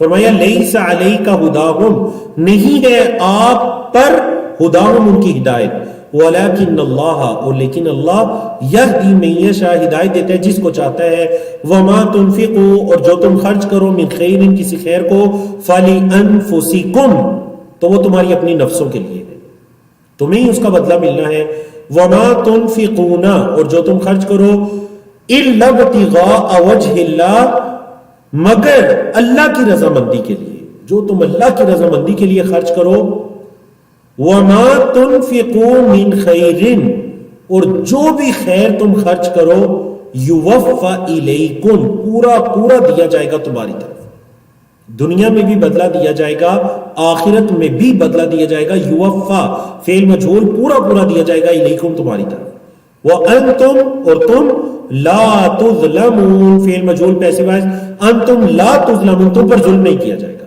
تمہیں پورا پورا بدلہ دیا جائے گا اور تم پر ظلم نہیں کیا جائے گا۔ سیکنڈ لاسٹ آیت ہے آج کی، للفقراء الذین ان فقراء کے لیے جن کو احصروا فی سبیل اللہ ان کو روک دیا گیا اللہ کی راہ میں، لا یستطیعون نہیں وہ طاقت رکھتے، ضربا فی الارض زمین میں چلنے کی، زمین میں چلنے کی طاقت نہیں رکھتے، یہاں پر مراد مہاجرین ہے، یعنی وہ مہاجرین جن کو روک دیا گیا، یعنی کہ ان کے مال دولت سب کچھ مکہ میں روک دیے گئے اور وہ اپنے دین کو بچاتے ہوئے نبی کریم صلی اللہ علیہ وسلم کے پاس ہجرت کر کے مدینہ تشریف لے آئے۔ یحسبہم الجاہل، یحسبہم الجاہل، جاہل کا مطلب یہاں پر لا علم ہے، لا علم، لا علم انسان ان کو سمجھتا ہے، یحسب کا مطلب ہے گمان کرنا، سمجھنا، سمجھتا ہے ان کو مہاجرین کو، لا علم انسان کیا سمجھتا ہے؟ اغنیا غنی، لا علم انسان یہ سمجھتا ہے کہ یہ تو بڑے غنی ہیں، من التعفف پاک دامنی کی وجہ سے، کیوں؟ کیونکہ وہ سوال نہیں کرتے، وہ اپنی اس محتاجی کو، اپنی اس فقیری کو ظاہر نہیں کرتے۔ تعفف کا مطلب ہوتا ہے اپنے آپ کو بچانا، کسی بھی ذلت سے، گناہ سے، فحاشی سے، ان تمام چیزوں سے بچانا تعفف، سب کے لیے لفظ بولا جاتا ہے۔ عفت، عفت بھی اسی سے ہے جس کو پاک دامنی کہتے ہیں۔ تعفف کی وجہ سے وہ سوال نہیں کرتے، بالکل تعفف اپنے آپ کو بچاتے ہیں، اور لا علم بندہ یہ سمجھتا ہے کہ یہ تو بڑے غنی ہیں۔ اللہ نے فرمایا تعرفہم آپ پہچانیں گے ان کو، بسیماہم ان کی نشانیوں سے، ان کی کچھ خاص نشانیاں ہیں، آپ ان کو پہچان لیں گے کہ یہ بندہ بتاتا نہیں لیکن ہے محتاج۔ لا یسألون الناس نہیں وہ سوال کرتے، الناس لوگوں سے، الحافا چمٹ کر، بعض لوگوں کی عادت ہوتی ہے محتاج ہوتے ہیں تو چمٹ کر سوال کرتے ہیں، لیکن یہ جو لوگ بتائے جا رہے ہیں مہاجرین یا فقراء یا محتاج، یہ وہ لوگ ہیں جو سوال نہیں کرتے۔ لا یسألون الناس الحافا وما تنفقوا اور جو تم خرچ کرو من خیر خیر، فإن اللہ تو بے شک اللہ بھی اس کا علیم علم رکھنے والا ہے، اللہ اس کا علم رکھتا ہے۔ آخری آیت الذین ينفقون اموالہم وہ لوگ جو خرچ کرتے ہیں اپنے مالوں کو، باللیل رات میں، والنہاری اور دن میں، دنوں یعنی حتمی بات اللہ نے کر دی، جو دن میں خرچ کریں، رات میں خرچ کریں، سرا وعلانیہ چھپ کر خرچ کریں، سری ہوتا ہے چھپ کر، علانیہ ہوتا ہے اعلانی، اعلانی طور پر خرچ کریں، ظاہری طور پر، تو کسی بھی حالت میں خرچ کرے جائز ہے۔ فَلَهُمْ أَجْرُهُمْ تو ان کا اجر ہے، عِنْدَ رَبِّهِمْ ان کے رب کے پاس، وَلَا خَوْفٌ عَلَيْهِمْ ان پر کوئی خوف نہیں ہوگا، وَلَا هُمْ يَحْزَنُونَ اور نہ ہی وہ غمگین ہوں گے۔ تو یہ اللہ رب العزت نے یہاں پر ان کا بدلہ بتا دیا۔ تو الحمدللہ اللہ رب العزت کی توفیق سے ہم نے آیت نمبر 253 سے لے کر 274 تک ہم نے آیات کا ترجمہ اور مختصر تفسیر پڑھی، اور اسی طرح ہم نے 5 صفحات مکمل کیا الحمدللہ، اپنا جو تیسرا پارہ ہے اس کے، اور اس سے پہلے ٹائم آپ کا 10 منٹ اوپر گیا، 8 منٹ اوپر ہوئے، اور اس کی وجہ یہ ہے کہ الحمدللہ ہم نے سیشن کے شروع میں دوسرے پارے کی مکمل دہرائی کی تھی الحمدللہ۔ تو اسی طرح کل انشاءاللہ ہم اگلے 5 صفحات کے ساتھ ہمارا جو 10واں سیشن ہے اس کے ساتھ ہم دوبارہ یہاں پر جمع ہوں گے اللہ رب العزت کی توفیق سے انشاءاللہ۔ تب تک کے لیے اجازت دیجیے۔